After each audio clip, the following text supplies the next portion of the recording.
আমি ডাক্তার রাবেয়া আক্তার। আমার স্বামী ডাক্তার কে এম বাবর জাতীয়তাবাদী দল বিএনপি গোপালগঞ্জ জেলা শাখার অন্যতম সদস্য, সাবেক সহ সাংগঠনিক সম্পাদক ড্যাব কেন্দ্রীয় কমিটি, গোপালগঞ্জ 2 আসন থেকে মনোনয়ন প্রত্যাশী। বিভিন্ন সোশ্যাল মিডিয়ায় দেখেছেন এবং শুনিয়েছেন গত 22 আগস্ট রাত আনুমানিক 2 ঘটিকায় হঠাৎ আমার বাসায় সেনাবাহিনী আসে। আমি তখন রাত দুটো ছোট বাচ্চাকে নিয়ে গভীর ঘুমিয়েছিলাম, কিন্তু তারা দরজায় বারবার নক করায় আমার ঘুম ভাঙলে আমি দরজার কাছে এসে দেখি সেনাবাহিনী।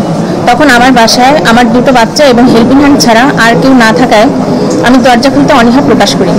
আমার স্বামী ডাক্তার বাবরের কথা জানতে চাইলে আমি জানাই সে বাসায় নেই, তার ব্যক্তিগত কাজে ঢাকায় অবস্থান করছে, কিন্তু তারা বারবার দরজা নক করে আমাকে ফোর্স করে দরজা খুলতে।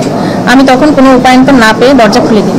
প্রথমে 10-12 জন আমার বাসার ভিতর ঢুকে আমার স্বামীকে খুঁজতে থাকে।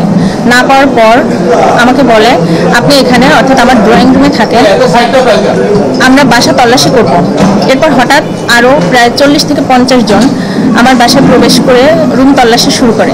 4 থেকে 5 মিনিট পর আমাকে ডাকে এবং একটি কালো জিনিস দেখায়, আমাকে বলে এটা আপনার বাসায় পাওয়া গেছে। আমি বললাম এটা কী জিনিস? ওনারা জানায় এটা দেশীয় অস্ত্র পাইপ গান। ওনারা বলেন এটা নাকি আমার অসুস্থ শাশুড়ি বাথরুমে কমোডের ফ্লাশের ভিতর পাওয়া গেছে, ফ্লাশের পানির ভিতর পাওয়া গেছে। আমি একা বাসাতে খুবই হতভম্ব হয়ে যাই। এরপর আরও তল্লাশি করতে থাকে। আমার লকারগুলো আমাকে খুলে দিতে বলে। আমি সব লকারগুলো সব খুলে দিই।